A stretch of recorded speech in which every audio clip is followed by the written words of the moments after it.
بسم اللہ الرحمن الرحیم، السلام علیکم، خوش آمدید شہر رمضان، جو کہ ATV کی اسپیشل رمضان ٹرانسمیشن ہے، جس میں میرا اور آپ کا ساتھ شام 4 بجے سے لے کر روزہ افطار کرنے تک ہے۔ آج کا دن ہم یاد کرتے ہیں اور ہمیشہ ہی کرتے ہیں، کیونکہ ہماری جو مسلمان خواتین ہیں ان کے لیے تو مشعل راہ ہے حضرت خدیجہ الکبریٰ رضی اللہ تعالیٰ عنہا کی زندگی، ان کی زندگی کا ایک ایک پہلو، اس لیے کہ ایک انتہائی پروگریسو، ایک انتہائی جسے کہنا چاہیے مالدار خاتون، اور جسے انڈیپینڈنٹ ڈیسیژن لینے والی، لیکن جب شادی کرتی ہیں، نکاح فرماتی ہیں رسول پاک صلی اللہ علیہ وآلہ وسلم سے، تو اس وقت وہ اپنا جو بھی ان کا کاروبار زندگی ہے، جو بھی ان کے ڈیسیژن پاورز ہیں، اس کو تابع رکھتی ہیں رسول پاک صلی اللہ علیہ وآلہ وسلم کے، اور اپنا تمام مال جو ہے وہ نچھاور کرتی ہیں آپ صلی اللہ علیہ وآلہ وسلم کی دین کی اشاعت کے لیے۔ اس وقت تک وہ دین محمدی صلی اللہ علیہ وآلہ وسلم تھا۔ ایک شخص جو کہ غار حرا میں جاتا ہے اور وہاں سے ایک پیغام لے کر آتا ہے اللہ کا، اور وہ پیغام سنانے کے لیے سب سے پہلے وہ اپنی بیوی کے پاس آتا ہے، اور کمپنی جو ہے جسم کانپ رہا ہے، کمپنی طاری ہے، اور کہتے ہیں کہ مجھے کمبل اڑا دو، مجھے کمبل اڑا دو، اور حضرت خدیجہ رضی اللہ تعالیٰ عنہ کمبل اڑا دیتی ہیں، اور پھر آپ بتاتے ہیں کہ کیا ماجرا گزرا، اور آپ جو تشفی دیتی ہیں، جن الفاظ میں رسول پاک صلی اللہ علیہ وآلہ وسلم کا حوصلہ بندھاتی ہیں، جس طرح سے آپ ان کو امید دلاتی ہیں، ہمت دلاتی ہیں، وہ بہت انسپریشنل ہے۔ آپ کہتی ہیں کہ آپ غریبوں کی مدد کرتے ہیں، آپ یتیموں کے کام آتے ہیں، آپ اپنے رشتہ داروں کا خیال کرتے ہیں، اللہ تعالیٰ آپ کو تنہا نہیں چھوڑے گا۔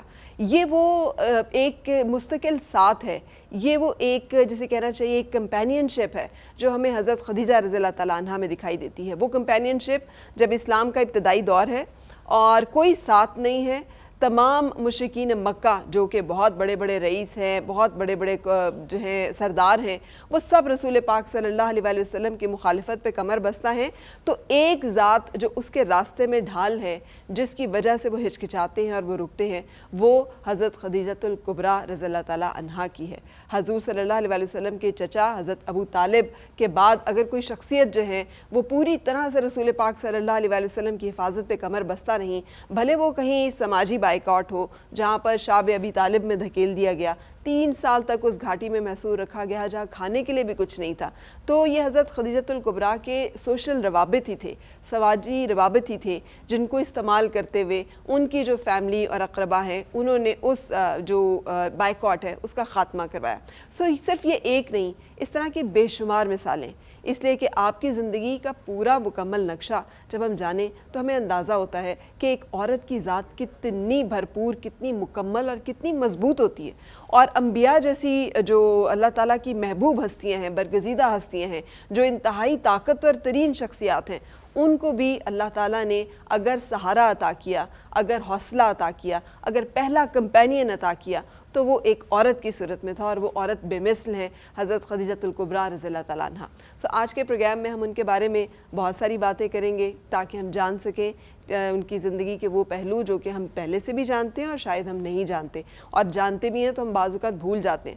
ہوتا یہ ہے کہ ہم اگر اپنی طرف سے بہت پروگریسو ہوتے ہیں، چاہتے ہیں کہ ہم کاروبار کریں، کام کریں، تو اس کے ساتھ ہم شوہر کی وہ اطاعت، وہ تابعداری کا عنصر چھوڑ دیتے ہیں جو کہ حضرت خدیجہ میں نظر آتا ہے۔ یہ جو بیلنس ہے، اس بیلنس کے بارے میں، آپ کی شخصیت کے بارے میں بہت ساری باتیں ہوں گی، اور اس کے علاوہ ہمارے ریگولر سیگمنٹس جس میں کہ ہم نعت رسول مقبول صلی اللہ علیہ وآلہ وسلم، ہمارے سرینا اسلام آباد ہوٹل کے شیفز جو ہیں وہ اپنی اتھینٹک اور بڑی زبردست قسم کی نئی ریسیپیز جو ہیں وہ آپ کے ساتھ شیئر کریں گے، ہم قرآن پاک کی تلاوت کی سعادت حاصل کریں گے، بچے جو کہ قرآن پاک حفظ کر رہے ہیں ان سے ملیں گے، اور اپنی مہمان شخصیت سے بھی آپ کو ملوائیں گے۔ So stay with us. آج کی ٹرانسمیشن کا آغاز بھی اللہ تعالیٰ کے پاک اور بابرکت نام سے، اور تلاوت کلام پاک کی سعادت حاصل کریں گے قاری بزرگ شاہ الازہری۔ اعوذ باللہ من الشیطان الرجیم، بسم اللہ الرحمن الرحیم۔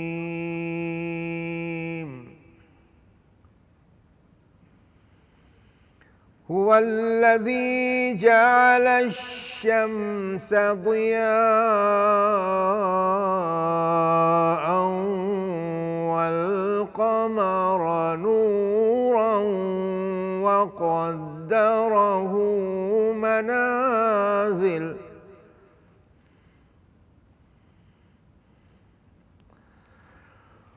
وقدره منازل لتعلموا عدد السنين والحساب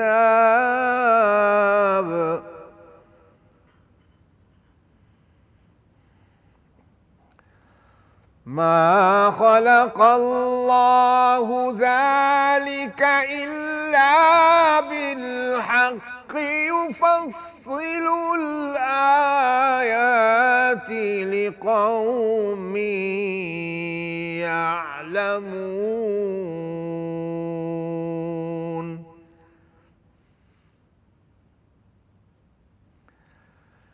إن في اختلاف الليل والنهار وما خلق الله في السماوات والأرض لآيات لقوم يتقون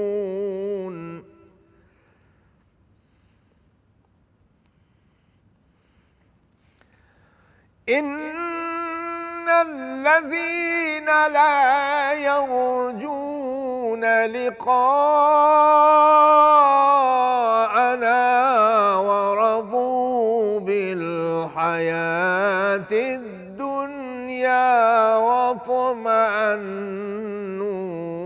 بها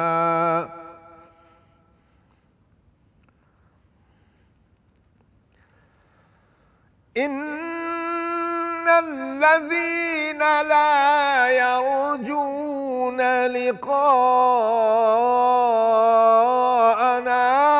ورضوا بالحياة الدنيا واطمأنوا بها والذين هم عن آياتنا غافلون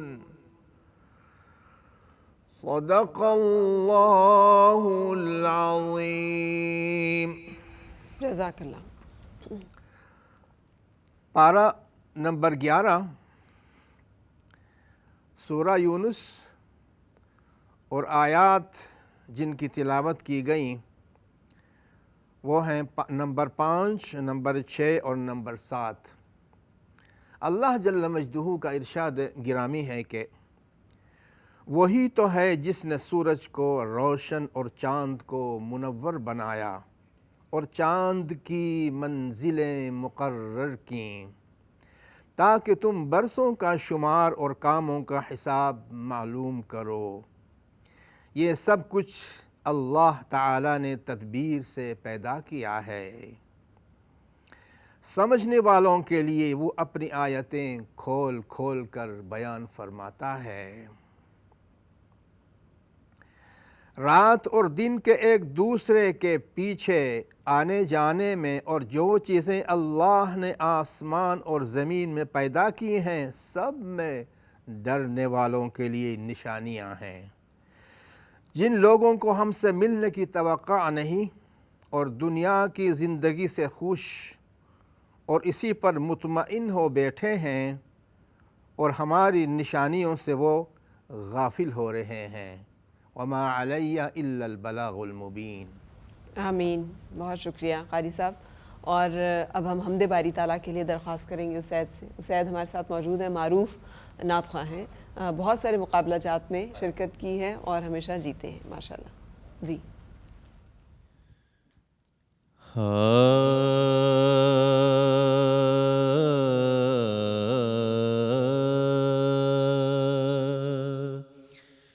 اللہ اللہ اللہ اللہ اللہ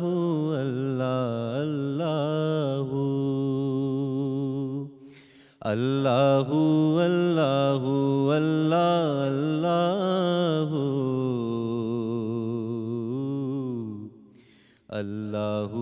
اللہ اللہ اللہ سونا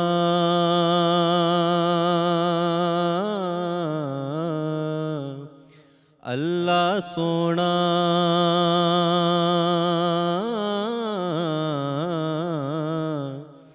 وادی وادی رنگ کھلارے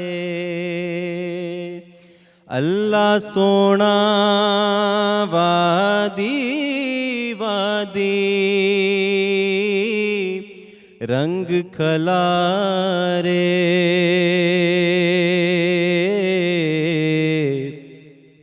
اللہ سونا کھیت کھیت ہریالی ونڈے کلیاں پھلتے میوے ڈالی ڈالی ونڈے اللہ سونا کھیت کھیت ہریالی ونڈے کلیاں پھلتے میوے ڈالی ڈالی ونڈے اللہ اللہ اللہ اللہ اللہ اللہ اللہ اللہ اللہ سونا اللہ سونا راتاں وچوں دن پنگراوے اللہ سونا راتاں وچوں دن پنگراوے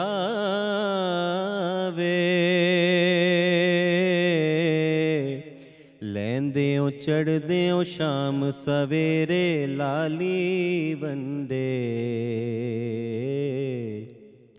کلیاں پھلتے میوے ڈالی ڈالی ونڈے اللہ سونا کھیت کھیت ہریالی ونڈے کلیاں پھلتے میوے ڈالی ڈالی ونڈے اللہ اللہ اللہ اللہ اللہ اللہ اللہ اللہ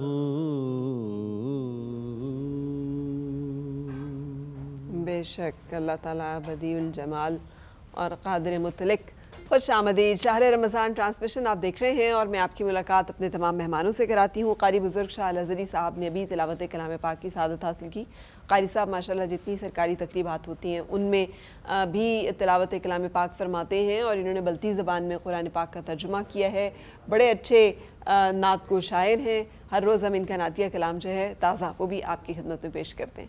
ہمارے ساتھ ہیں ناہیدہ راجپوت. السلام علیکم. وعلیکم السلام. ناہیدہ بڑی ویل نون اسلامک اسکالر ہیں. آج ہم ان سے حضرت خدیجۃ الکبریٰ رضی اللہ تعالیٰ عنہ کی زندگی کے بارے میں اور اس کے ساتھ ساتھ قرآن پاک کا خلاصہ جس میں کہ آج ہم پہنچے ہیں حضرت سورہ یوسف کے اوپر اور 13واں پارہ جو ہے اس کے اوپر ہم آج خاص طور پہ غور کریں گے کہ وہاں پہ کیا کیا ہمیں احکامات ملتے ہیں. ویسے تو سورہ یوسف احسن القصص ہے تو اس میں بہت ساری خوبصورت باتیں زندگی سے جڑی ہوئی ہیں لیکن ہم ان سب کا تفصیلی ذکر کریں گے.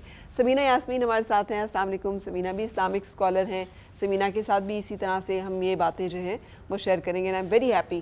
مجھے بڑا اچھا لگتا ہے جب خواتین میرے ساتھ مذہبی باتوں پہ دینی باتوں پہ بات کرنے کے لیے موجود ہوتی ہیں اس لیے کہ بہت ساری ایسی جیسے حضرت خدیجۃ الکبریٰ کی شخصیت کے پہلو ہیں یا اسلام کی انڈرسٹینڈنگ کے بہت سارے ایسے پہلو ہیں تو ہر ایک کی تفہیم اور فرق ہوتی ہے تو بہت اچھا لگتا ہے جو مختلف جینڈرز اور مختلف اوپینینز جو ہیں وہ بھی سننے کو ملیں.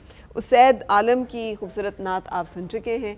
حمد باری تعالیٰ انہوں نے پیش کی اور نور آمنہ جنجوعہ نے ہمیں جوائن کیا ہے. کیسی ہے نور؟ اللہ کا ٹھیک ہے. آپ کریے. سو ہم شروع کریں گے جیسے میں نے کہا کہ خلاصہ قرآن.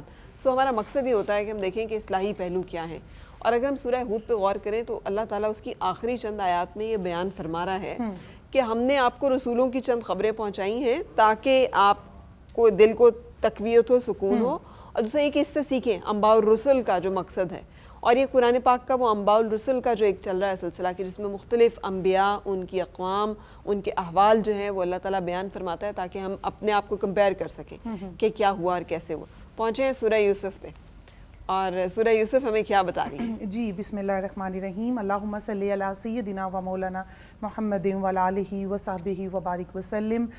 فرا آپ کا بہت شکریہ. اور سب سے پہلے تو میں آپ کو اپریشیٹ کرنا چاہوں گی کہ جتنی بھی افطار ٹرانسمیشنز چل رہی ہیں اور ان کے اگر کانٹینٹ دیکھیں تو آپ کا اے ٹی وی کا اور اسپیشلی آپ کے جو پروگرام کا کانٹینٹ ہے یہ سب سے ڈفرینٹ ہے. خلاصہ قرآن مجھے نہیں لگتا کہ کوئی اور بھی جو ہے وہ افطار ٹرانسمیشن میں لے کے چل رہا ہو، تو بہت زبردست ہے. صلاۃ التراویح میں تو ہم صرف اس کی قرات ہی سن سکتے ہیں، لیکن آپ اگر جس طرح سے مضامین قرآن لے کے چل رہے ہیں، خلاصہ قرآن لے کے چل رہے ہیں، تو یہ ناظرین کو جو ہے وہ بہت کچھ، مطلب آپ کے پروگرام کے دیکھنے کے ساتھ ساتھ سب کا دورہ قرآن بھی ہو رہا ہے. آمین. اللہ تو کرے، اللہ پاک اس کو جو ہے وہ قبول و منظور فرمائے. ابھی آپ نے جو ہے جس طرح فرمایا کہ 12واں پارہ ہے اور اس میں سورہ الرعد پہ آپ جس طرح کل بھی گفتگو کر چکے ہیں، تو ابھی آج ہم نے جس پہ گفتگو کرنی ہے وہ ہے سورہ یوسف. اور ابھی جس طرح آپ فرما رہی تھی کہ قصص الانبیاء چل رہی ہیں، اور جیسا کہ اس سے پچھلی صورت میں ہم دیکھیں 12ویں پارے میں ہی، تو اس میں جو ہے مختلف اقوام کا ذکر آیا. تو یہ ایک انسان کی سائیکی بھی ہے کہ نا وہ واقعات سے بڑا جلدی انسپائر ہوتا ہے، بہت جلدی سبق سیکھتا ہے. اگر ہم جو ہے وہ سائیکالوجیکل ایفیکٹ بھی دیکھیں تو ہمارے بچے جو ہیں وہ سٹوریز سے جتنا جلدی پک کرتے ہیں اتنی جلدی ہماری نصیحتوں سے وہ پک نہیں کرتے. تو اللہ پاک چونکہ وہ ہے ہی انسان کا خالق، انسان کے دماغ کو خلق کرنے والا، تو انہوں نے بھی، اللہ پاک نے بھی قرآن پاک میں جو ہے نا اپنا یہ طریقہ اسلوب رکھا کہ انسان کو ڈرانے کے لیے، اور اسپیشلی مسلمانوں کو، کہ دیکھو تمہاری امت پہ جو ہے وہ بالکل بھی اس طرح کا عذاب نہیں آئے گا، لیکن تم سے جو پچھلی اقوام گزری ہیں ان پہ میں نے یہ عذاب اس وجہ سے نازل کی ہیں. اور فرا اگر ہم دیکھیں تو جتنی اقوام جن پہ اللہ پاک کا عذاب آیا اور ان کی جو وجوہات تھیں، وہ اللہ ماشاء اللہ ہمارے اندر وہ تمام کے تمام گناہ موجود ہیں. ہم معمولی سمجھتے ہیں. اب دیکھیں ناپ تول میں کمی کو کوئی سمجھتا ہے کہ یہ مسئلہ ہے؟ ایگزیکٹلی. آپ کہیں چلے جائیں تو وہ تھوڑا سا اس کو چلاکی سمارٹ مطلب اس کو تو ہم اپنا فرض سمجھتے ہیں. ابھی جس طرح اس سے پچھلی اقوام میں ایک قوم کا ذکر آیا جس پہ عذاب آیا منافع خوری کی وجہ سے. آج دیکھیں رمضان میں، اور آپ جس ملک میں رہ رہے ہیں، جس شہر میں رہ رہے ہیں، یہاں پہ ہو ہی نہیں سکتا کہ آپ کو 1 روپے کی چیز جو ہے وہ 1 روپے میں ملے. نہیں، آپ کو 1 روپے کی چیز 10 روپے میں ملے گی، اور اس 10 روپے میں ایک پیچھے پوری لمبی سٹوری ہے اس کی منافع خوری میں. تو ہم بھول چکے ہیں اللہ اور اس کے رسول کے احکامات کو. اور پھر جب سورہ یوسف علیہ السلام ان کا جو ہے وہ تذکرہ سٹارٹ ہوتا ہے جناب یوسف علیہ السلام کا، تو اس میں بھی اللہ پاک سٹارٹ میں ہی جو ہے وہ تنبیہ فرما رہا ہے. اور پھر ساتھ ہی جب قصہ یوسف کا سٹارٹ ہوتا ہے تو اس میں جو سٹارٹ میں اللہ پاک نے فرمایا کہ میں نے اپنا جو بندہ حضرت یوسف علیہ السلام اور ان کی جب وہ نشانیاں بتائیں، ان کے خواب کا ذکر ہوا، اور وہ جس طرح سے اپنے والد کو عزیز تھے، پھر وہ سارا جو ہے یہ ہمیں جو ہے وہ دیکھنے میں ملتا ہے کہ کس طرح آپ کے بھائی جو تھے وہ آپ سے حسد کرتے تھے. تو وہ جو حسد کی وہ جو بیس بنی جناب یوسف علیہ السلام کو کنویں میں پھینکنے کی، تو اس کی بیس حسد ہے. اور بعد میں دیکھیں آپ ان کے بھائیوں نے، مطلب اگر میں یہاں پہ اس کو کیٹیگوریکلی لے کے چلوں تو جو حسد کی اور جن سے حسد کی، اللہ پاک نے ان کو پھر شاہ مصر بنا دیا. اور ان کا ذکر اللہ پاک قرآن پاک میں فرما رہا ہے، وہ اللہ کے نبی ہوئے. لیکن جنہوں نے حسد کی وہ دیکھیں ان کا پھر وہ بعد میں جو ہے پھر اسی شخص کے آگے جناب یوسف علیہ السلام کے آگے آ کے وہ پھر فریاد کرتے ہیں. تو ایک جو انڈائریکٹلی میسج ہمیں مل رہا ہے سورہ یوسف سے، وہ یہ کہ جب کسی سے حسد کرو اس کے مقام سے، چاہے وہ خوبصورت ہے، چاہے اس کا مقام، چاہے کوئی اس سے زیادہ پیار کرتا ہے، تو حسد نہ کرو، بلکہ اس کے مطلب اس مقام و مرتبہ کے پانے کی کوشش کرو، اس جیسا بننے کی کوشش کرو. لیکن اچھا، یہ ویسے حسد جو ہے نا اس کی کنٹینیوشن دیکھیے کہ قرآن پاک میں میرا خیال ہے 7-8 دفعہ بیان ہوا ہے، شاید اس سے بھی زیادہ دفعہ، قصہ ابلیس بالکل، کہ جہاں پہ وہ بھی حسد، اور اس حسد کی وجہ سے ہی اس پورے مارکہ خیر و شر کا آغاز ہو رہا ہے. ایگزیکٹلی ایسا پھر حابیل اور قابیل کا قتل، جو پہلا قتل ہوا دنیا میں. اچھا، یہ یہاں پر آ جائیں تو یہ بھی حسد. اور اگر انبیاء کے ساتھ بھی اگر ہم دیکھیں تو وہاں پر بھی کہیں نہ کہیں در پردہ حسد ہمیں دکھائی دیتا ہے کہ نہ ماننا ان کو، کہ تم تو ایک ہماری جیسے انسان ہو، ہم تمہیں کیوں مانیں، ہم تمہیں کیوں اکنالج کریں کہ تم ہمیں جو ہے کوئی خیر کا پیغام دے رہے ہو. تو اس کا مطلب ہے کہ حسد ہمیں ماننا پڑے گا. قرآن پاک کو دیکھیں کہ حسد موجود ہے، حسد کیا جائے انسان کی سائیکی میں موجود ہے. اگر ہم حسد کیا سائیکالوجیکلی افیکٹ دیکھیں تو یہ تو آپ کے مطلب نہ چاہتے ہوئے بھی, اب ہو سکتا ہے ہم اگلے کے سامنے جو ہے اس کو بالکل شو آف نہ کر رہے ہوں, لیکن اندر ہی اندر ہم حسد کی آگ میں جل رہے ہوتے ہیں. اور آج کے دور میں تو جتنا ہم لوگ جو ہے اسٹیٹس کانشیس ہو چکے ہیں نا فرا, تو وہ حسد کے بغیر تو اسٹیٹس کانشیس بندہ ہو ہی نہیں سکتا. ٹھیک ہے, مطلب وہ ایک مقابلے کی دوڑ اور یہ جو آج کل مادیت پرستی دیکھنے میں آ رہی ہے, اس کی وجہ ہی حسد ہے. اس کی وجہ ہی ایک دوسرے سے آگے جو ہے وہ بڑھنے کے اسباب میں سے جو ہے وہ ہوتی ہے. اور سورہ یوسف میں اگر ہم دوبارہ جو ہے اس کے خلاصے پہ آئیں یا اس کے اسباق پہ آئیں, تو اگر اس کو قصص کے طور پہ لے کے چلیں تو جب حضرت جناب یعقوب علیہ السلام سے ان کے بیٹے کہتے ہیں کہ ہم نے جو ہے ان کو لے کے جانا ہے, تو آپ پہلے ہی اپنے اندیشے کا جو ہے وہ ذکر کر دیتے ہیں کہ مجھے ڈر ہے تم اس کو مار دو گے اور بعد میں کہو گے اس کو بھیڑیا اٹھا کے لے گیا. مطلب وہ جو ایک نبوت کی آنکھ تھی وہ دیکھ رہی تھی سب کچھ, لیکن چونکہ وہ سب کچھ ہونا تھا تو یوسف علیہ السلام کو جو ہے وہ بھیج دیا جاتا ہے, پھر ان کو کنویں میں پھینک دیا جاتا ہے. اور جب واپس آتے ہیں تو جناب یعقوب علیہ السلام کا جو اندیشہ ہوتا ہے وہ بالکل درست ہوتا ہے. اور پھر جب آپ کو وہ اس کنویں سے نکالتے ہیں, کچھ مسافر ہوتے ہیں تو وہ دیکھتے ہیں اتنا خوبصورت بچہ, تو اس کو آپ کو جو ہے پھر وہ بیچ دیا جاتا ہے بازار مصر میں. اور یہ دیکھیے اللہ پاک کی کرنی, میں بھی کل اسٹڈی بھی کر رہی تھی اور اس سے پہلے بھی جب یہ قصص پڑھتی ہوں میں کہتی ہوں اللہ پاک کی وہ کتنی زبردست طریقے سے وہ اپنے بندے کو, اب جناب موسیٰ علیہ السلام کے زمانے میں جہاں پہ اور سب جو لڑکے پیدا ہو رہے تھے ان کو مار دیا جا رہا تھا, لیکن موسیٰ علیہ السلام کہاں پہنچے؟ فرعون کے دربار میں پہنچے. ان کی پرورش کون کرتی ہے؟ فرعون کی بیوی کرتی ہے. اب یہاں پہ بھی یوسف علیہ السلام وہ بک کے کہاں پہنچتے ہیں؟ وہ شاہ مصر کے گھر پہ پہنچ جاتے ہیں. مجھے جو اس سے ملتا ہے نا ناہیدہ وہ یہ کہ بعض اوقات جو بک رہے ہوتے ہیں وہ یوسف بھی ہوتے ہیں. ایگزیکٹلی. سو ہمیں اس پہ نہیں دیکھنا کہ وہ اس وقت غلام ہے, کوئی کمتر ہے, یعنی یہ اللہ تعالیٰ پتہ نہیں کس کو کس پروسیس میں سے گزار رہا ہے. سب سے بڑھ کے فراز زہد اور تقوی, آپ کا تقوی آپ کو جو ہے وہ خوبصورت بھی بناتا ہے, آپ کا تقوی آپ کو امیر بھی بناتا ہے, آپ کا تقوی ہی ہے جو آپ کو اس دنیا میں بھی فلاح دیتا ہے اور آخرت میں بھی فلاح دیتا ہے. لیکن افسوس در افسوس کہ ہم آج کے اس دور میں جو ہے نا وہ تقوی تو بالکل ہماری زندگیوں میں کہیں پہ بھی وہ نظر ہی نہیں آ رہا. اور ناہیدہ اس میں ایک اور بھی تو ہے نا کہ بھائیوں کی بھائیوں سے جو ایک حسد ہے, میں بھی اس طرف آ رہی تھی. ہاں وہی نا, حابیل قابیل کا بھی بھائی کا بھائی سے حسد ہے, اس کا یہاں سورہ یوسف میں بھی بھائیوں کا بھائیوں سے حسد ہے. سو وہ جو ایک جیسے کہتے ہیں کہ وہ شریکہ یا شریک جو ہوتے ہیں آپ کے, ان کا یہ بھی زندگی کی کچھ حقیقتیں ہیں جن کا قرآن پاک بتا رہا ہے. آج کے دور میں بھی دیکھیں تو ہمیں آئے دن نیوز پہ جو ہے یہ نیوز مل رہی ہوتی ہے کہ فلاں بھائی نے جو ہے وہ بھائی کو قتل کر دیا جائیداد کے لیے, پھر ایون کے بیٹوں نے باپ کو قتل کر دیا. تو یہ وہ سارا جو ہے وہ چلی آ رہی ہے کڑیاں. آج بھی ہمیں جو ہے وہ کہیں نہ کہیں یوسف بکتے ہوئے نظر آ رہے ہیں, آج بھی ہمیں کہیں نہ کہیں یعقوب علیہ السلام کی شکل میں روتے ہوئے باپ نظر آ رہے ہیں. تو پھر جو ہے جناب یوسف علیہ السلام جب تھوڑے سے جوان ہوتے ہیں تو انتہا کے خوبصورت, آپ کی خوبصورتی کا چرچا تو ہمیں جو ہے وہ ہر جگہ ملتا ہے, لیکن آپ کے تدبر کا جو چرچا ہے نا اور وہ اس کا ذکر وہ بہت کم لوگ کرتے ہیں. ابھی آگے چل کے ہم حضرت یوسف علیہ السلام کے تدبر پہ لازمی بات کریں گے کہ کس طرح سے آپ تدبیر فرماتے تھے, کس طرح سے آپ نے جو سسٹم دیا, ٹھیک ہے, وہ تھوڑا سا آگے چل کے کہ جو آپ نے اس وقت کی ریاست میں جو سسٹم انٹروڈیوس کروایا. ہم حسن یوسف پہ تو بات کرتے ہیں, ہم ان کے جو ہے وہ بک جانے پہ تو بات کرتے ہیں, لیکن اس وقت کی گورنمنٹ کو, اس وقت کی سوسائٹی کو جو جناب یوسف علیہ السلام سسٹم دے کے چلے گئے کہ قحط میں بھی انتہائی قحط ایسا کہ باقی علاقوں کے لوگ مر رہے ہیں بھوک سے, افلاس سے, لیکن مصر کے لوگ لوگوں کو غلہ بانٹ رہے ہیں. کیا خوبصورت اسٹریٹجی تھی. آج بھی آپ نے گندم محفوظ کرنی ہو تو وہ جو آپ کی اسٹریٹجی تھی کہ آپ اس کو ایریکٹ کھڑا رکھیں اور اس کو اس کی بالوں میں ہی رہنے دیں اور اسی طرح سے اسے محفوظ کریں.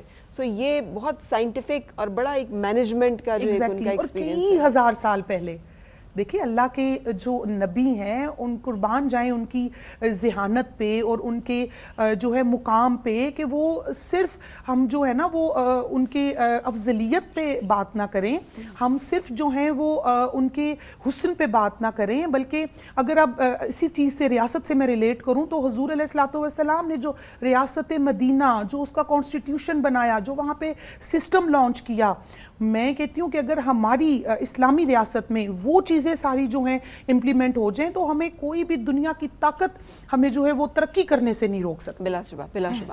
اچھا پھر اس سے آگے چلیں تو وہ جیسے آپ نے بتایا کہ ان کا تدبر ہی تھا نا کہ ایک ایسے معاشرے میں جہاں وہ بحیثیت غلام گئے ہیں وہاں پر وہ منتظم اعلیٰ کی پوسٹ جو ہے وہاں تک پہنچ جاتے ہیں. بالکل. کہ یعنی second to none other than the emperor himself, کہ جو حکمران ہے اس کے بعد گورنر کے جو طاقت ہے اور جو تمام. اس سے پہلے تھوڑا سا اگر کریکٹر پہ بات کر لے جائے, اسپیشلی جو ینگسٹرز ہمیں سن رہے ہیں, کہ جب جناب زلیخا آپ کو آفر کرتی ہیں تو اس کے بعد آپ جو ہیں وہ اللہ پہ چھوڑ دیتے ہیں, ٹھیک ہے.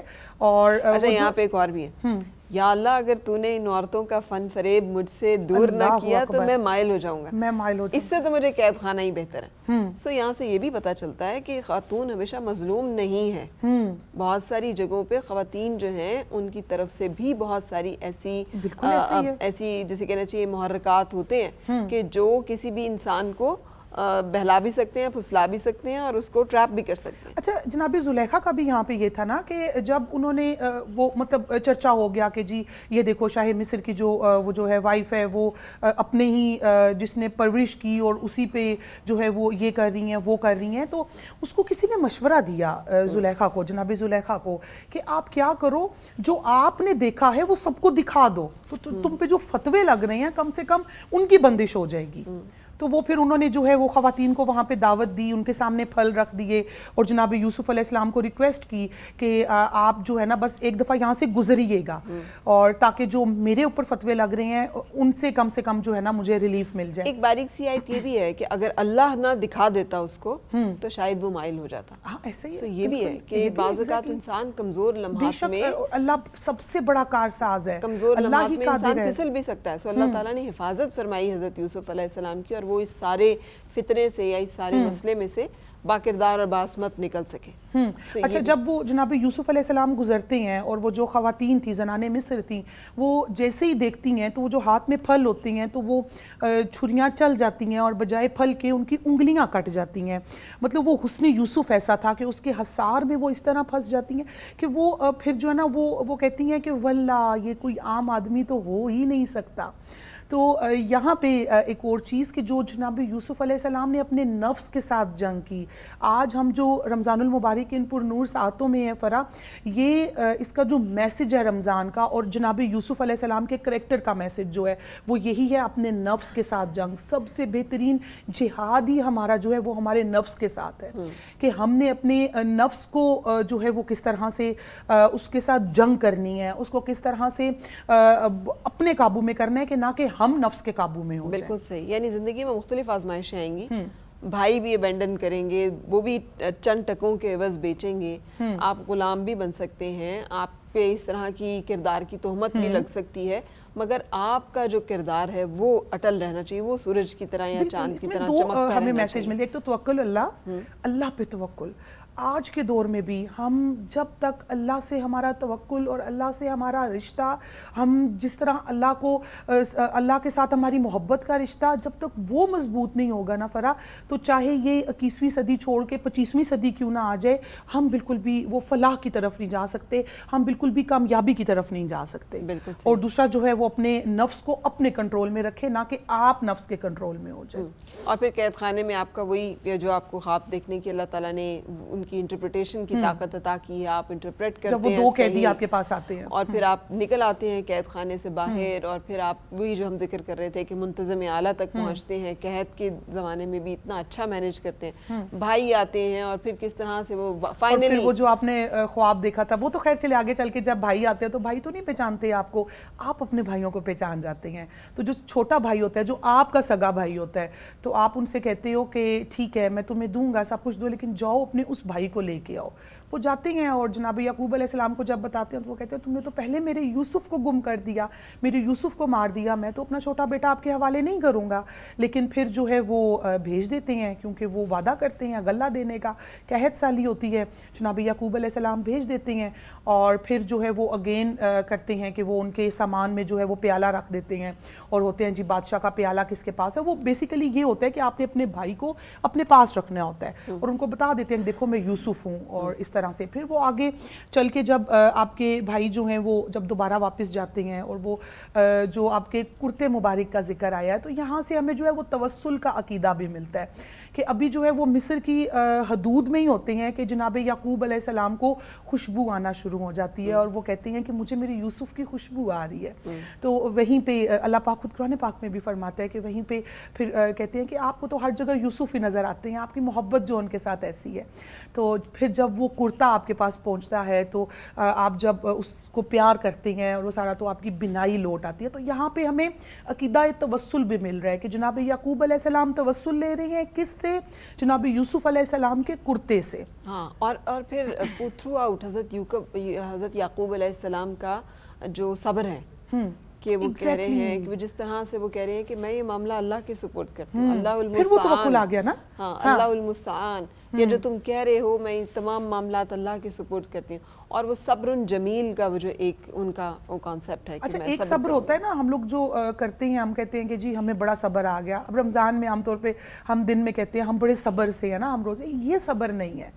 صبر وہ ہوتا ہے کہ جہاں پہ صبر کرنا مشکل ہو جائے, آپ کے سامنے وہ حالات ہوں کہ آپ اس پہ قادر بھی ہوں لیکن آپ نہ کر سکتے ہوں, اس کو صبر کہتے ہیں. اور صبر جمیل کا جو مقام ہے وہ مقام ہے کہ جب فار ایگزامپل جو ہے وہ آپ کے سامنے پورے اختیار کے ساتھ, فار ایگزامپل آپ کا کوئی دشمن ہے, آپ اختیار رکھتے ہو کہ اس سے بدلہ لے سکتے ہو, لیکن اللہ کی رضا کے لیے, فقط اللہ کو جو ہے وہ خوش کرنے کے لیے آپ اس کو وہیں پہ چھوڑ دو. تو اس کو کہتے ہیں صبر جمیل. اس وقت صبر کرنا اس کو صبر جمیل کہا جاتا ہے. اور انہی لوگوں کے لیے اللہ تعالیٰ کا وہ بشارت ہے نا کہ وَإِنَّ اللَّهَ مَعَ الصَّابِرِينَ. بے شک اللہ تعالیٰ صبر کرنے والوں کے ساتھ. ہم پھر واپس اس طرف آئیں گے, لیکن ہم نے ایک سلسلہ شروع کیا ہوا ہے جہاں پہ بچے تلاوت کلام پاک کرتے ہیں, اور وہ بچے جو کہ حفاظ ہیں, گھروں میں رہتے ہیں یا پھر مدارس میں مقیم ہیں, اور ساتھ ساتھ تلاوت کلام پاک اور قرآن پاک کو حفظ کرنے کا اور تجوید کے ساتھ سیکھنے کا جو مرحلہ ہے اس میں سے بھی گزر رہے ہیں. سو اس کی طرف چلیں گے. اور آج میرے ساتھ موجود ہیں قاری محمد حماد ظفر اور قاری محمد سعد اللہ. السلام علیکم بیٹے, کیسے ہیں آپ؟ ٹھیک ہے. سو بریک کے لیے جانے سے پہلے واپس آئیں گے تو ہم آپ کو ان بچوں کی تلاوت بھی سنائیں گے. نور سے میں درخواست کروں گی, نور آمنہ سے, کہ پلیز کوئی نعت رسول مقبول صلی اللہ علیہ وسلم. یوں منور ہے یہ دیوار حرا ہو جیسے, یوں منور ہے یہ دیوار حرا ہو جیسے, اس کے اندر کوئی ماہتاب رہا ہو جیسے, گنبد سبز ہے یوں تازہ بتازہ ہر آن, گنبد سبز ہے یوں تازہ بتازہ ہر آن, کہ ذہن میں کوئی نیا پھول کھلا ہو جیسے, سینکڑوں چاند لیے پھرتا ہے پیشانی پر, سینکڑوں چاند لیے پھرتا ہے پیشانی پریشانی پر آسمان تیرے ہی کوچے کا گدا ہو جیسے، اور انگنت صدیوں سے مصروف ثنا ہوں اعظم، انگنت صدیوں سے مصروف ثنا ہوں اعظم، کسی خاطر تجھے تخلیق کیا ہو جیسے، یوں منور ہے یہ دل غار حرا ہو جیسے، اس کے اندر کوئی مہتاب رہا ہو جیسے۔ ماشاءاللہ، سب بہت شکریہ۔ قرآن پاک کو خوش الحانی کے ساتھ پڑھنا بہت بڑی سعادت ہے۔ ہم سب قرآن پاک پڑھتے ہیں مگر بہت ساری غلطیاں ایسی ہوتی ہیں جس کی وجہ سے الفاظ کے معنی بدل جاتے ہیں، اور پھر ہم اپنے بچوں کو آج کل اتنا زیادہ پریشرائز نہیں کرتے۔ ہم سوچتے ہیں کہ بہت اور پڑھ رہے ہیں، بہت اور ان پہ پریشر ہے، انہوں نے کریئر بنانا ہے، گریڈز اچھے آنے چاہیے، تو اس میں تھوڑا سا ہم ذرا نرمی بھی کرتے ہیں۔ لیکن بہت سارے گھرانے ایسے ہیں جو آج تک بہت اچھی طرح سے اپنے بچوں کو دین اور دنیا دونوں چیزوں میں ساتھ لے کے چل رہے ہیں، اور انہی بچوں میں سے ایک ہمارے ساتھ ہے قاری محمد حماد ظفر۔ قاری صاحب تشریف لائیے گا ذرا سامنے، آپ چھپے ہوئے ہیں، نظر نہیں آ رہے۔ السلام علیکم۔ وعلیکم السلام ورحمۃ اللہ۔ کیا عمر ہے آپ کی؟ 18 سال۔ 18 سال، ماشاءاللہ۔ اور کب سے حفظ کرنا شروع کیا تھا؟ 10 سال کی عمر میں حفظ کرنا شروع کیا تھا اور 12 سال کی عمر میں مکمل کر لیا۔ ماشاءاللہ، 2 سال میں مکمل۔ تو اس دوران میں آپ پڑھ نہیں رہے تھے ساتھ؟ کیا نہیں پڑھ رہا تھا؟ مطلب اسکول کی تعلیم جو ہے وہ بھی ساتھ ساتھ چل رہی تھی۔ وہ بھی ساتھ ساتھ چل رہی تھی، تو مشکل نہیں ہوا؟ نہیں، اکٹھی دونوں کام چلا لیے تھے اکٹھے۔ کیا ٹائم مینجمنٹ ہوتی تھی، کیسے کرتے تھے؟ زور کے بعد اسکول کا پڑھ لیتے تھے، باقی پورا دن قرآن پاک ہی۔ ٹھیک ہے۔ سو آپ سے اگر ہم درخواست کریں کہ سورۃ الہمزہ کی تلاوت فرمائیے۔ اعوذ باللہ من الشیطان الرجیم، بسم اللہ الرحمن الرحیم، ویل لکل ہمزۃ لمزہ الذی جمع مالا وعددہ يحسب أن ماله أخلده ويل لكل همزة لمزة الذي جمع مالا وعدده يحسب أن ماله أخلده كلا لينبذن في الحطمة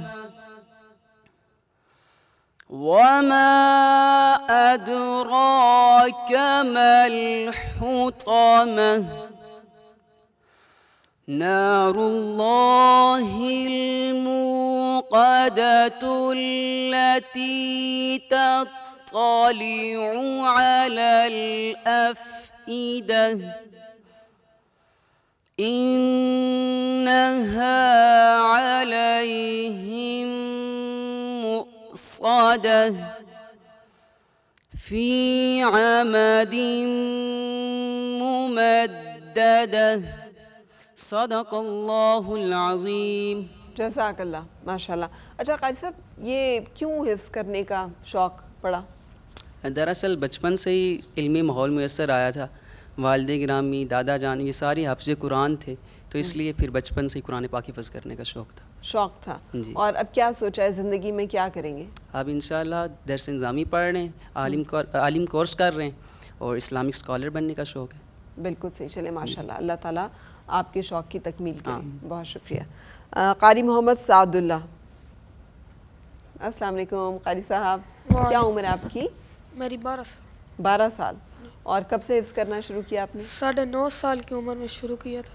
اچھا، اور حفظ کہاں تک پہنچا؟ ہو گیا. مکمل ہو گیا، ماشاءاللہ. اور آپ بھی عالم بننے کا شوق رکھتے ہیں، درس نظامی کا؟ جی بالکل صحیح، ماشاءاللہ. سو یہ بھی ایک آپشن ہے جہاں پر ہم ایسا اپنے لیے منتخب کر سکتے ہیں اپنے بچوں کے لیے راہ، جہاں پر وہ دین کا علم بھی سیکھیں اور سکھائیں بھی. یہ بھی ایک بہت ایک کریئر پیتھ ہے، ایک راستہ ہے جس میں وہ زندگی کی، دنیا کی تمام چیزیں بھی حاصل کر سکتے ہیں، اور اس کے ساتھ ساتھ یقینی طور پر آخرت اور نیکیاں بھی ساتھ ساتھ سمیٹ سکتے ہیں، کیونکہ دین کو پھیلانا ایک بڑا اہم کام ہے. سورۃ التین کی تلاوت فرمائیے گا. اعوذ باللہ من الشیطان الرجیم. بسم اللہ الرحمن الرحیم. والتین والزیتون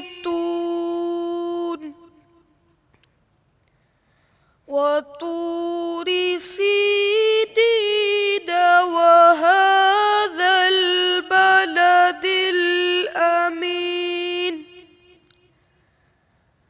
لقد خلقنا الإنسان في أحسن تقويم. ثم رددناه أسفل سافلين إلا الذين آمنوا وعملوا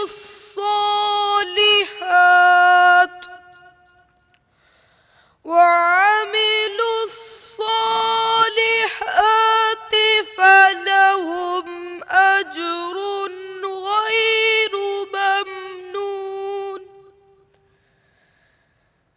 فما يكذبك بعد بالدين. أليس الله بأحكم الحاكمين. صدق اللہ العظیم. جزاک اللہ، ماشاءاللہ. اچھا، والدین نے کہا کہ آپ نے درس نظامی کرنا ہے اور آپ نے یہ سب کچھ کرنا ہے؟ میرا اپنا شوق بھی تھا اور ساتھ والدین کی بھی خواہش تھی. اور آپ کا اپنا شوق کیوں تھا؟ میرے والد گرامی اور دادا جان یہ عالم دین تھے، تو اس وجہ سے میرا بھی شوق. اچھا، ان کو دیکھ کر. جی بالکل صحیح، بالکل صحیح. بہت شکریہ، تھینک یو ویری مچ. جزاک اللہ. اللہ تعالیٰ آپ کی کوششوں کو کامیاب کرے اور بابر کرے. ہم دیکھ رہے ہیں مسلسل، اس سیگمنٹ میں مجھے بہت زیادہ ریئلائز ہوتا ہے کہ بچے جس طرح کے ماحول میں ہوتے ہیں، دو طرح کے بچے ہیں. ایک وہ ہیں جو کہ گھروں میں رہ کر یہ سارا جو ہے وہ کر رہے ہیں، سیکھ رہے ہیں دین کا کام، اور وہ ماحول کے، گھر کے ماحول سے متاثر ہوتے ہیں. دوسرے وہ بچے جو مدارس میں ہیں اور کسی بھی وجہ سے ان کے والدین نے یہ بہتر سمجھا کہ ان کو مدرسے بھیج دیا جائے، اور اگر وہ وہاں پہ محفوظ ہیں اور اچھی طرح سے تعلیم حاصل کر رہے ہیں تو یہ بھی یقینی طور پر ان کے لیے بہتر ہے. لیکن ضرور خیال کیا کریں کہ بچے جہاں کہیں بھی ہوں وہاں پہ وہ محفوظ ہونے چاہیے، تاکہ، اور وہ ضروری نہیں کہ مدرسے میں غیر محفوظ ہوں، وہ اسٹریٹ میں بھی، بازار میں بھی، گھر کے اندر بیٹھے ہوئے بھی بعض اوقات کوئی بھی اس طرح کا مسئلہ ہو سکتا ہے کہ جس میں پریشانی کا باعث ہو. سو بچوں کے حفاظت جو ہے اس کو ضرور مد نظر ساتھ ساتھ رکھا کیجیے، اور ان کی تربیت میں کمی نہ رہ جائے صرف اس لیے کہ آپ بہت زیادہ پیرانوائڈ ہو جائیں اور آپ سوچیں کہ بچوں کو نہیں، شاید یہاں بھیجنا غلط ہے یا وہاں جانے سے کچھ ہو نہ جائے. سب کچھ کیجیے لیکن ساتھ ساتھ ان کی حفاظت کے لیے دعا بھی کریں اور کوشش بھی کریں. سو نعت رسول مقبول صلی اللہ علیہ وسلم کے ساتھ ہم بریک کی طرف چلیں گے، اور اسید عالم ہمارے ساتھ موجود ہیں. اسید نعت رسول مقبول صلی اللہ علیہ وسلم کی درخواست ہے. اعظم چشتی علیہ رحمت کا ایک بہت مشہور زمانہ اور بہت خوبصورت کلام، اس کے میں چند اشعار پیش کرتا ہوں.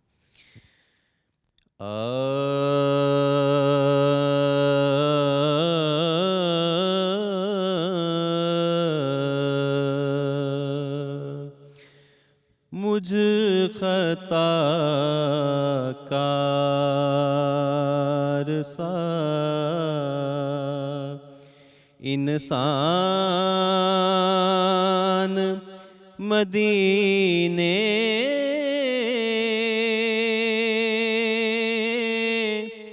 میں رہے،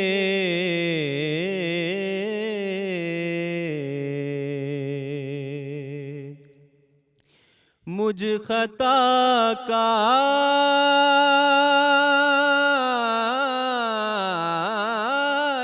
سا انسان مدینے میں رہے،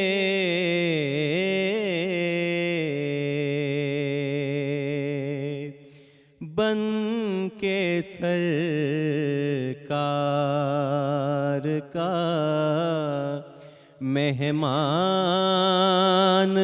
مدینے میں رہے،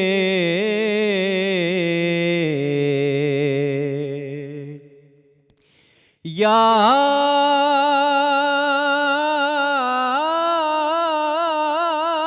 آتی ہے مجھے لے مدینہ کی یہ بات،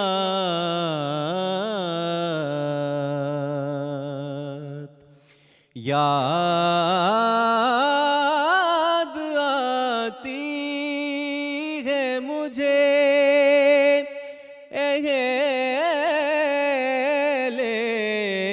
مدینہ کی یہ بات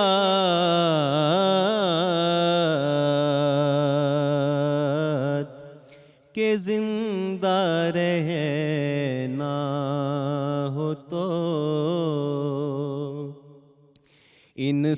انسان مدینے میں رہے،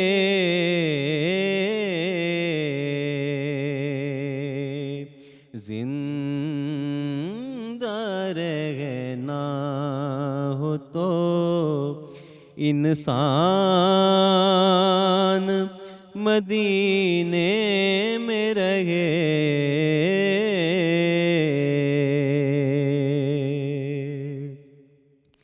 یوں ادا کرتے ہیں عشاق محبت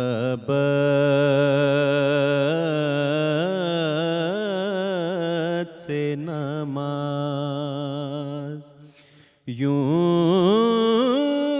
ادا کرتے ہیں عشاق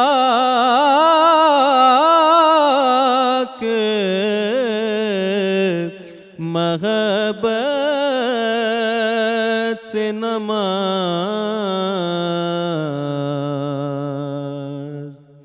کہ سجدہ کعبے میں ہو اور دھیان مدینے میں رہے،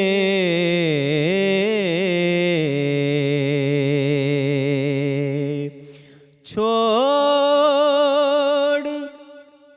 آیا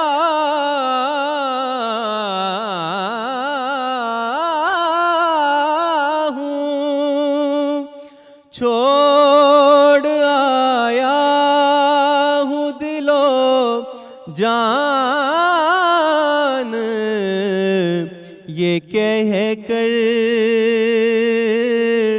اعظم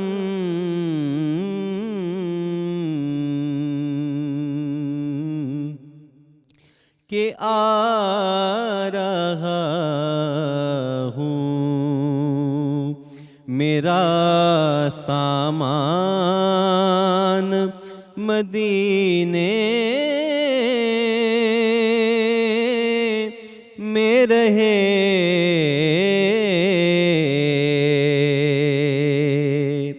بن کے سرکار کا مہمان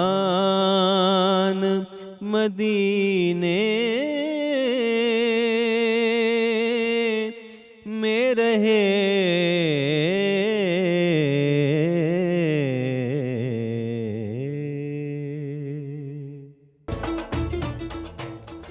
خوش آمدید شہر رمضان ٹرانسمیشن آپ دیکھ رہے ہیں، اور میں ابھی سوچ رہی تھی کہ آپ صلی اللہ علیہ وآلہ وسلم غار حرا میں مقیم ہیں، اور یقینی طور پر یہ ایسے روز و شب تھے جو کسی کے لیے بھی انڈرسٹینڈ کرنا مشکل ہو سکتے تھے، لیکن حضرت خدیجہ رضی اللہ تعالیٰ عنہ چونکہ ان کے جو چچا تھے ورقہ بن نوفل جو کہ خود ایک بہت بڑے عیسائی راہب تھے، اور انہوں نے رسول پاک صلی اللہ علیہ وآلہ وسلم میں نبوت کی وہ نشانیاں دیکھ لی تھیں، اور انہوں نے حضرت خدیجہ کو بتایا بھی تھا کہ یہ جو ہیں یہ ایک ایسی ہستی ہیں، ایسی برگزیدہ ہستی ہیں، اور اللہ تعالیٰ کے جو صفات ہیں وہ ان کے اندر بہت زیادہ ہے۔ تو ان کی انڈرسٹینڈنگ اور ویسے بھی جو ایک کوپریشن تھا حضرت خدیجہ الکبریٰ رضی اللہ تعالیٰ عنہ کا، کہ خود اللہ تعالیٰ قرآن پاک میں بھی ہے نا کہ خدیجہ آ رہی ہیں، ان کو سلام کہہ دیجئے۔ سو وہ برتنوں کی آواز سن کر وہ جو ایک پیغام ہے، سو اس طرح سے جو ان کی کنٹریبیوشنز ہیں بے حد ہیں۔ آج ہم انہیں یاد کر رہے ہیں، ان کا یوم وصال ہے۔ ہم کون ہیں ان کے لیے دعا کرنے والے؟ وہ ہستیاں ہیں کہ جن کی رحمتیں اور جن کی برکتیں آج تک تمام مسلمانوں کے اوپر سایہ فگن ہے۔ اسلام کی اشاعت اور یہ اسلام اس طرح سے پھیل ہی نہ سکتا اگر رسول پاک صلی اللہ علیہ وآلہ وسلم کو حضرت خدیجہ الکبریٰ رضی اللہ تعالیٰ عنہ کی رفاقت اس طرح سے نصیب نہ ہوتی، یہ تمام ساتھی جو ہیں یہ میسر نہ ہوتے۔ سو ہم بات چیت جو ہے وہ اپنی شروع کریں گے اسی طرح سے۔ اور یاسمین آپ کا کیا خیال ہے؟ سمینہ آپ کا کیا خیال ہے اس حوالے سے؟ بسم اللہ الرحمن الرحیم۔ سب سے پہلے تو میں آپ کی شکر گزار ہوں، اتنا خوبصورت ٹاپک آپ نے رکھا، اور سیدہ خدیجہ سلام اللہ علیہا کا ذکر کرنے کی ہمیں سعادت ملی رمضان المبارک کی ان بابرکت ساعتوں میں۔ سیدہ خدیجہ سلام اللہ علیہا جو تھیں وہ قبیلہ قریش سے تعلق رکھتی تھیں، یعنی اسی قبیلے سے جس سے نبی علیہ الصلوۃ والسلام کا تعلق تھا۔ پھر آگے قبیلے کی شاخ تھی بنو اسد جن سے ان کا تعلق تھا، اور ان کا جو خاندان تھا وہ شرافت میں بہت ہی زیادہ مشہور تھا۔ اور سیدہ خدیجہ جو تھیں شروع سے ہی یعنی کہ وہ طاہرہ کے لقب سے مشہور تھیں، زمانہ جاہلیت کے اندر بھی، یعنی کہ عفت و عصمت اور پاکیزگی اور طہارت کا بہت خیال رکھنے والی تھیں، کہ اس زمانے میں یعنی جہالت کے اس دور میں بھی ان کو طاہرہ کے لقب سے پکارا جاتا تھا۔ بالکل دور رہتی تھیں، جیسے رسول پاک صلی اللہ علیہ وسلم محافل میں نہیں جاتے تھے، آپ بھی نہیں جاتی تھیں۔ جی بالکل، جہاں پر مشرکانہ رسومات ہو رہی ہوتی تھیں یا اس طرح کی محافل ہوتی تھی نہیں جاتی۔ جی بالکل، دین ابراہیمی پہ قائم تھیں، اور اس کے بعد ان کی جو کمپنی تھی وہ بڑی خوبصورت تھی۔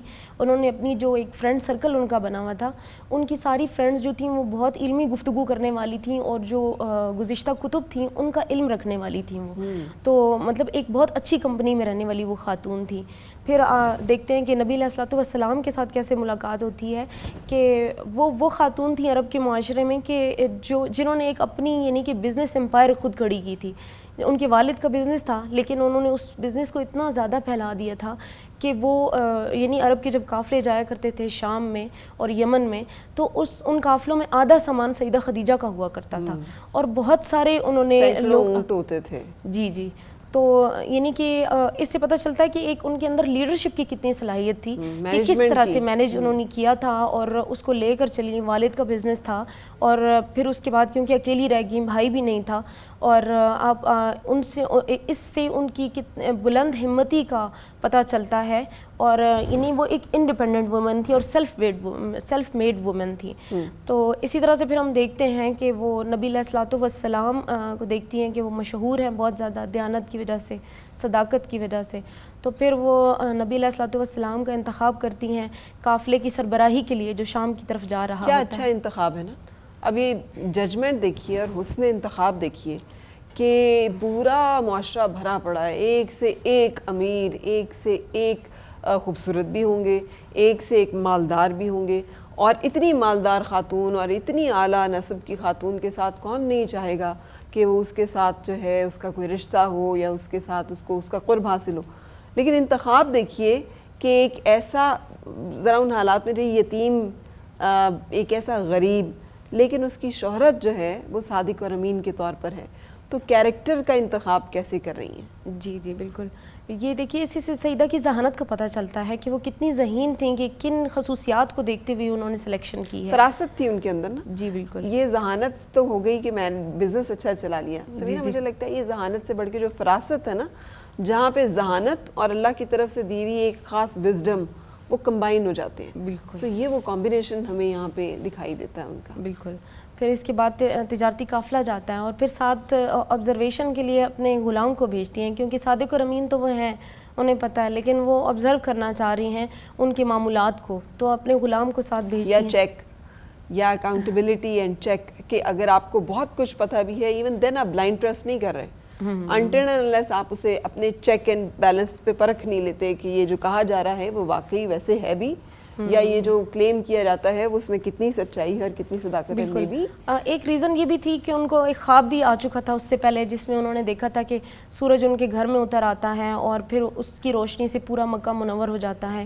اور ان کو جو ان کے کزن تھے ورقہ بن نوفل, انہوں نے اس کی تعبیر بتائی تھی کہ آپ کی جو شادی ہے نا وہ نبی آخر الزماں سے ہوگی. اچھا, تو بہت ساری جگہوں پہ یہ چچا کہتے ہیں کہ چچا تھے یا چچا زاد کزن تھے. چچا زاد کزن تھے. چچا زاد کزن تھے. اوکے جی. تو اس کے بعد یہ ہوتا ہے کہ وہ کیونکہ ان کی خصوصیات جو تھیں وہ پورے عرب معاشرے میں دیکھ رہی تھیں کہ وہ بالکل یونیک سی خصوصیات ہیں, تو ان کو پہلے ہی لگ رہا تھا کہ شاید یہ پیغمبر اسلام ہوں گے. اس وجہ سے بھی انہوں نے آبزرویشن کے لیے اپنے ساتھ غلام کو بھیجا. پھر وہ جو غلام تھا اس نے بہت ہی یونیک سی چیزیں آبزرو کی ہیں. میسرا تھا غلام کا نام جو ساتھ. جی بالکل میسرا تھا. اور وہ دیکھتا ہے کہ نبی علیہ الصلوۃ والسلام پہ بادل سایہ فگن ہیں, کبھی پرندے آ جاتے ہیں, سفید پرندے, ان کے پروں سے نبی علیہ الصلوۃ والسلام پہ سایہ کیا جا رہا ہے. تو اسی طرح سے اور اس نے مختلف چیزیں آبزرو کیں کہ صداقت اور دیانت کتنی زیادہ ہے کہ اگر مال میں کوئی نقص ہے تو وہ بھی بتا دیتے ہیں. تو اسی وجہ سے خریدار کو وہ اتنے پسند آتا ہے ان کا مال کے لے لیتے ہیں. تو اسی طرح پھر نستورہ راہب کا واقعہ آ جاتا ہے کہ وہ بشارت دیتا ہے کہ یہ اللہ کے نبی ہیں, کیونکہ جس درخت کے نیچے یہ آرام کر رہے ہیں یہاں پہ سوائے نبیوں کے کسی نے آرام نہیں کیا. تو اسی طرح مختلف واقعات آبزرو کرتے کرتے میسرا جو تھا وہ نبی علیہ الصلوۃ والسلام کا گرویدہ ہو جاتا ہے اور وہ نبی علیہ الصلوۃ والسلام کا غلام ہو جاتا ہے. تو واپس جب تشریف لاتے ہیں اور جو پروفٹ ہوتا ہے وہ بہت زیادہ ہوتا ہے بزنس میں, ڈبل پروفٹ ہوتا ہے. تو اس کے بعد میسرا جو ہے وہ نبی علیہ الصلوۃ والسلام سے عرض گزار ہوتا ہے کہ نبی علیہ الصلوۃ والسلام آپ خود تشریف لے جائیں اور سیدہ خدیجہ کو بتائیں کہ اتنا زیادہ پروفٹ ہوا ہے جو پہلے کبھی بھی نہیں ہوا اتنا زیادہ. تو جب نبی علیہ الصلوۃ والسلام تشریف لے کر جاتے ہیں تو سیدہ جو ہے بالکونی میں کھڑی ہوئی ہوتی ہیں اپنی دوستوں کے ساتھ. تو وہ دیکھتی ہیں اور اپنے دوستوں کو بھی کہتی ہیں کہ دیکھیں آپ نظارہ دیکھیں. نبی علیہ الصلوۃ والسلام جب تشریف لا رہے ہوتے ہیں تو ہر طرف دھوپ ہوتی ہے لیکن ان کے اوپر بادل سایہ فگن ہوتا ہے. پھر جب تشریف لاتے ہیں تو چونکہ سیدہ نے جب ان کو بھیجا تھا تو اس ٹائم بھی انہوں نے کہا تھا کہ آپ کی خصوصیات کی وجہ سے آپ کو جو میں پروفٹ دوں گی وہ ڈبل دوں گی جتنا اور لوگوں سے طے کرتی ہوں. لیکن جب پروفٹ بہت زیادہ ہوا جتنا کبھی بھی نہ ہوا تھا تو پھر انہوں نے جتنا پہلے کیا تھا اس سے بھی ڈبل نبی علیہ الصلوۃ والسلام کو دیا. تو اسی طرح سے پھر کیا ہوتا ہے کہ وہ میسرا سے پوچھتی ہیں واقعات کے کیا کیا ہوئے تھے. پھر جب میسرا سارے واقعات بیان کرتا ہے تو پھر وہ اپنی سہیلی نفیسہ سے کہتی ہیں کہ آپ نبی علیہ الصلوۃ والسلام کے پاس جائیں اور نکاح کا پیغام لے کر جائیں. اب یہ بھی تو کتنا خوبصورت ٹرن ہے, ایج کا ڈفرینس ہے. رسول پاک صلی اللہ علیہ وآلہ وسلم نوجوان ہیں, کئی جگہوں پہ عمر مبارک 25 برس ہے, اور حضرت خدیجۃ الکبریٰ رضی اللہ تعالیٰ عنہ کی عمر مبارک اس وقت 45 برس ہے. عمروں کا بہت فرق ہے. اور پھر ایک عورت ہو کے خود اپنے لیے نکاح کا پیغام جو ہے وہ بھجوانا, تو یہ بھی تو ایک بہت ڈیرنگ, ایک بہت باہمت, اور پھر بہت جسے کہنا چاہیے اوپن مائنڈڈ, ایک ایڈوانس خاتون جو کہ ان جسے کہنا چاہیے نا رسمی باتوں میں الجھنے والی نہیں ہے. جی بالکل. جناب سیدہ خدیجۃ الکبریٰ سلام اللہ علیہ کا میں نے جب کریکٹر پڑھا نا فرا, تو مجھے جو آج کی عورت جو ماڈریشن مانگتی ہے وہ تمام کی تمام ماڈریشن جو ہے وہ جناب سیدہ خدیجۃ الکبریٰ سلام اللہ علیہ کی پرسنالٹی کے اندر بیک وقت نظر آئی. پرفیکٹ بیلنس کے ساتھ. Perfect balance. ایک طرف جو ہے بزنس وومن ہے, دوسری طرف جو ہیں آپ خود پروپوز کر رہی ہیں, ٹھیک ہے. آپ مطلب ان کا مائنڈ سیٹ دیکھیں کہ وہ ان کے اندر وہ ہچکچاہٹ اور اور جو لوگ آج فتویٰ لگاتے ہیں اسلام پہ اسپیشلی کہ اسلام جو ہے وہ عورت کو بس ایک چادر میں لپٹی ہوئی چھوئی موئی سی خاتون اور چار دیواری کے اندر رہنے والی خاتون کا حکم دیتا ہے، اس سے یہ بالکل بھی ٹوٹل اپوزٹ ہے. اسلام جو ہے جتنے رائٹس اسلام نے خواتین کو دیے کسی اور دین یا مذہب وہ دے ہی نہیں سکتا. اس کی سب سے بڑی مثال، اچھا کچھ لوگ یہ کہتے ہیں کہ ان کا جو بزنس تھا وہ اسلام حضور علیہ السلام سے نکاح سے قبل تھا، بعد میں ایسا نہیں تھا، لیکن ہم نے دیکھا تاریخ میں کہ اس کے بعد بھی آپ نے اپنا بزنس جو ہے وہ کنٹینیو رکھا. اور جب وقت آیا اسلام پہ جو ہے وہ قربانی دینے کا، اسلام پہ اپنا تن من دھن قربان کرنے کا، تو جناب خدیجہ سلام اللہ علیہ وہ پہلی خاتون تھیں جنہوں نے اپنا سب کچھ جتنا ان کے پاس مال تھا، اور تاریخ کے الفاظ ہیں فرا کہ جب اس مال کا ڈھیر لگا، اس میں سونا ہے، اس میں ہیرے ہیں، جواہرات ہیں، اس میں نقدی ہے، سب کچھ ہے، جب اس کا ڈھیر لگا تو وہ ایسا چھوٹا سا پہاڑی ٹائپ نہیں ہوتا وہ بن گیا، اور ایک قد آور شخص جو تھا وہ اس کے پیچھے کھڑا ہوا نظر نہیں آ رہا تھا. اب جو آگے الفاظ ہے نا سیدہ خدیجہ کے، وہ بینگ اے مسلم ہم سب کے لیے بڑی انسپائریشن رکھتے ہیں. آپ نے کہا اپنے کزن سے کہ جائیں اور حضور علیہ السلام سے کہہ دیں کہ نہ صرف خدیجہ کا مال بلکہ خدیجہ بھی آپ کے لیے وقف ہے، میرا وقت آپ کے لیے وقف ہے، میں نے اپنے آپ کو آپ کے سپرد کر دیا. اور پھر اس کا جو آپ کو ریوارڈ ملتا ہے اسلام پہ، جس طرح ہم نے دیکھا دو ہستیوں کے بڑے احسان ہیں، ایک تو ہوگی جناب خدیجہ سلام اللہ علیہ اور دوسرے جناب سیدنا ابو طالب علیہ السلام. حضرت ابو طالب علیہ السلام کو اللہ پاک اس احسان کے بدلے میں کیا دیتے ہیں؟ جناب مولائے کائنات مولا علی شیر خدا. ادھر جناب خدیجہ سلام اللہ علیہ جہاں پہ اور اولاد مبارکہ ہے، وہیں پہ سیدہ کائنات حضرت فاطمہ الزہرا سلام اللہ علیہ جو کہ جنت میں عورتوں کی سردار ہوں گی. تو یہ اس طرح سے جو ہے پھر اللہ پاک نے ان احسانوں کا بدلہ بھی چکا دیا. حضور علیہ السلام کی ساری اولاد مبارکہ سوائے جناب حضرت ابراہیم بن محمد کے حضرت خدیجہ الکبریٰ سلام اللہ علیہ کے بطن پاک سے تھیں، اور 23 برس کا عرصہ، مطلب یہ جب عرصہ بھی پڑھتے ہیں تو قابل رشک خاتون نظر آتی ہیں کہ لوگ ایک لمحے کی رفاقت کے لیے حضور علیہ السلام کے لیے ترستے ہیں. فرا دیکھیں میں اور آپ جو دعا کرتے ہیں وہ یہی دعا کرتے ہیں کہ مولا کبھی تو خواب میں دیدار کرا دے، یا پھر ہم مدینہ جانے کی آرزو کرتے ہیں. اور قربان جائیں اس خاتون پہ کہ 23 برس آپ نے حضور علیہ السلام کے نکاح میں گزارے، ان کی رفاقت میں گزارے. کیا مشکلات آپ نے دیکھی. امہات المومنین کا درجہ بہت بلند ہے، سب ہماری مائیں ہیں. حضرت خدیجہ الکبریٰ رضی اللہ تعالیٰ عنہ جب رسول پاک صلی اللہ علیہ وسلم کا انتخاب کرتی ہیں، اس وقت نہ ابھی نبوت کا اعلان ہوا ہے، نہ ابھی آپ کے پاس مال و دولت ہے، نہ آپ کے پاس معاشرے میں کوئی ایسا مقام ہے.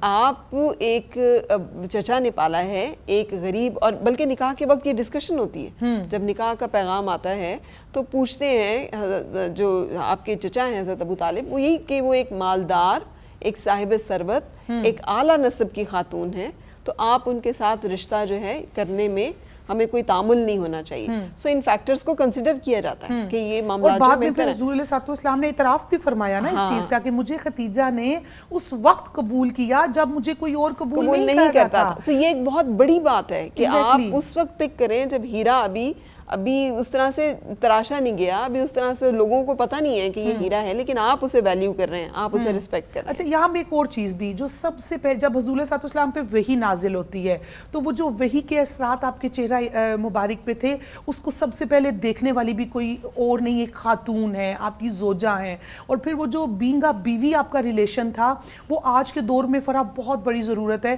کہ کس طرح سے آپ ایک ایک چیز کا اپنے شوہر کا خیال رکھتی تھیں. غار حرا میں ہے لیکن کھانا بنا کے کون لے کے جا رہی ہیں؟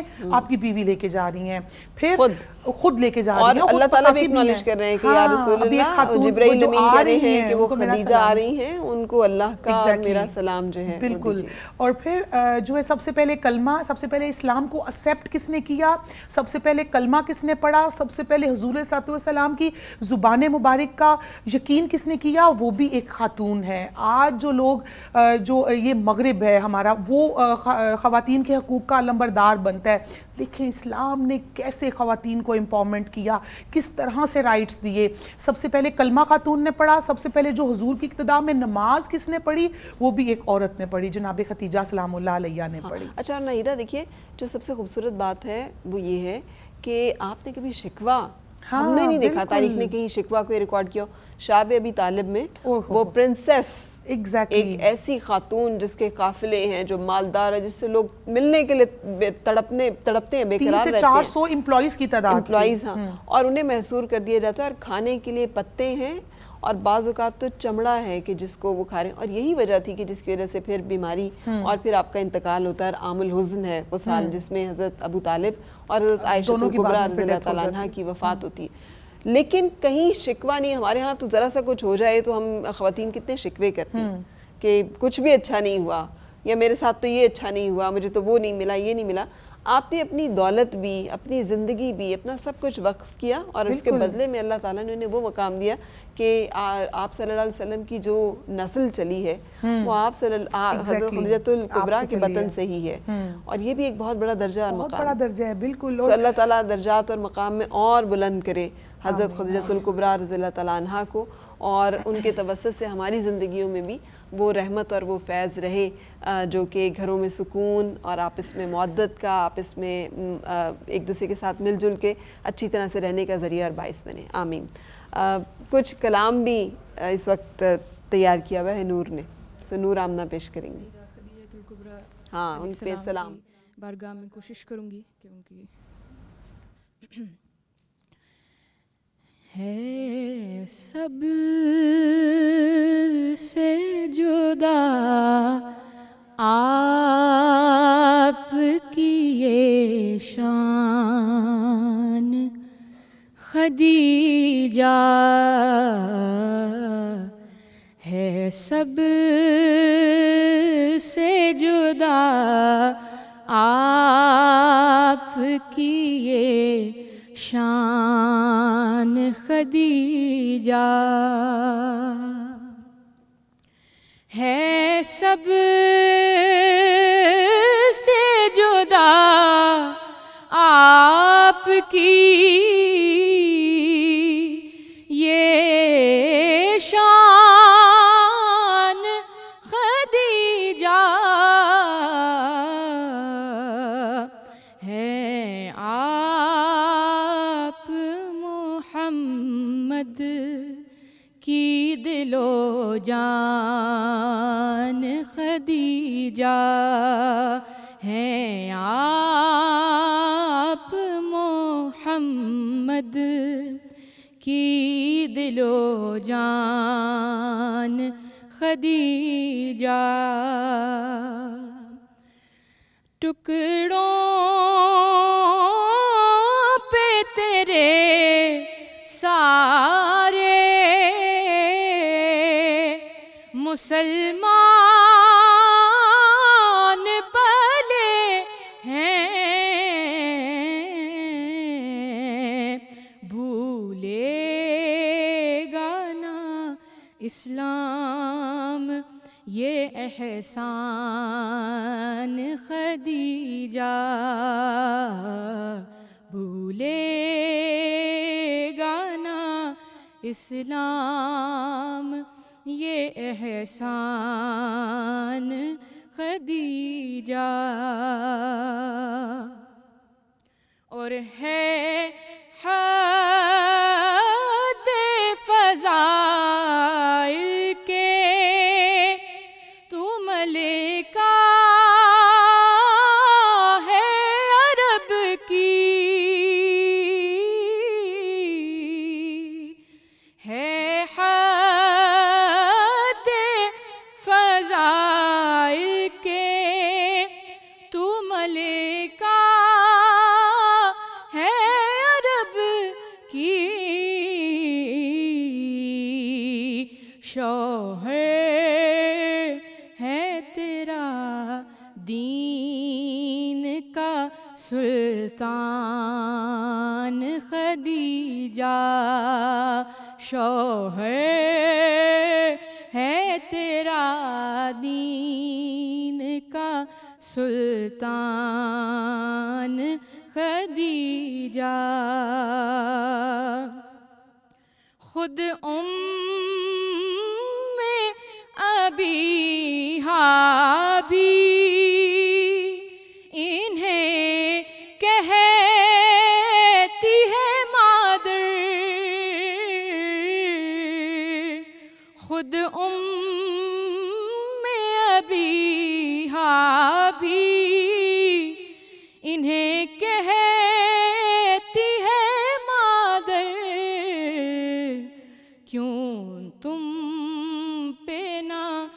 فضائل ہوں قربان خدیجہ ہے آپ محمد کی دل و جان خدیجہ ہے سب سے جدا آپ کی یہ شان خدیجہ.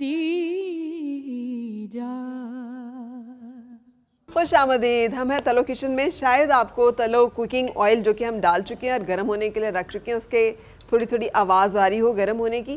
تلو کوکنگ آئل اور تلو بناسپتی جو کہ 50 سالہ ریسرچ کی وجہ سے ہے اعلیٰ کوالٹی ذائقہ اور غذائیت. اسی لیے تو کہتے ہیں اماں تلو میں پکاؤ ہمیں صحت مند بناؤ.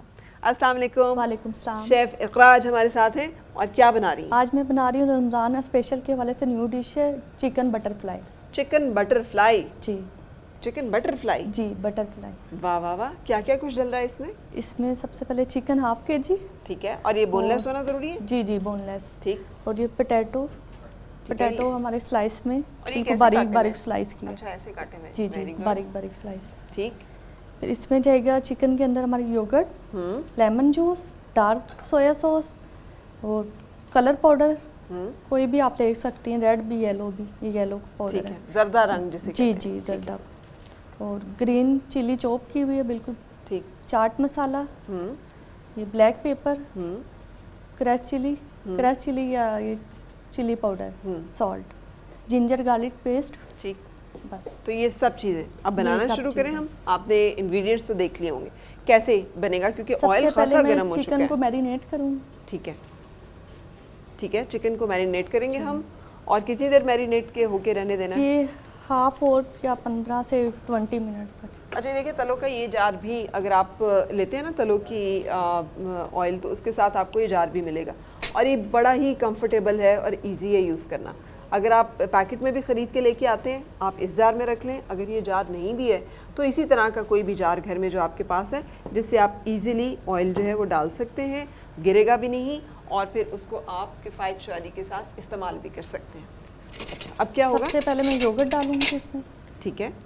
½ کپ ہم نے دہی ڈالا. جی ہوم میڈ ہے گھر. ہاں جی جسے گریک یوگرٹ کہتے ہیں, گھر کا جمع ہوا جو دہی ہوتا ہے وہ ڈالا. Lemon juice.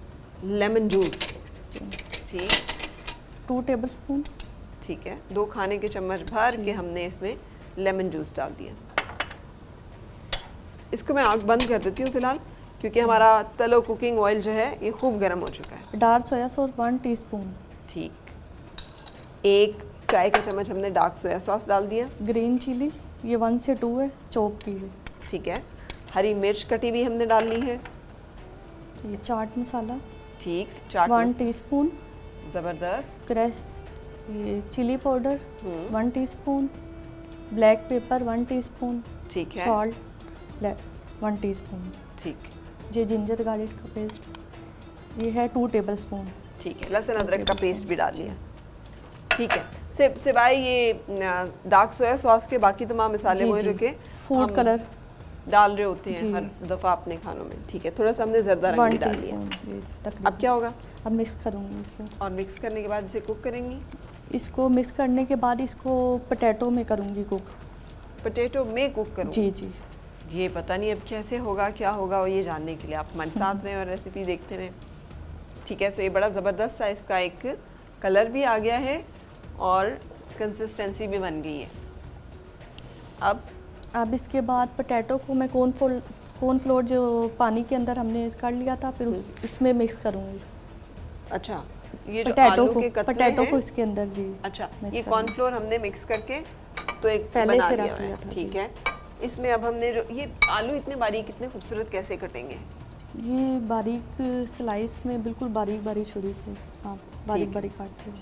کتنے آرام سے یہ باریک باریک چھری سے باریک باریک کاٹ لیں لیکن اس میں تھوڑا سا اسکل چاہیے ہوگا اتنے باریک کاٹنے کے لیے. تیز ہونی چاہیے چھری نا. جی ہاں اس سے جلدی ہو جاتا ہے. بالکل ٹھیک. اس کو ہم کیا کریں گے؟ اس میں بھگوئیں گے. جی اس میں پہلے ڈپ کروں گی اس کو کورن فلور میں. صرف کورن فلور ہے یہ پانی کے اندر. ٹھیک ہے. اور ڈپ کرنے کے بعد پھر کیا کریں گے؟ اس کے اندر چکن لگاؤں گی. یہ دیکھیں. اچھا اس کے اندر چکن لگے گا. جی ٹوتھ پیسٹ. رائٹ.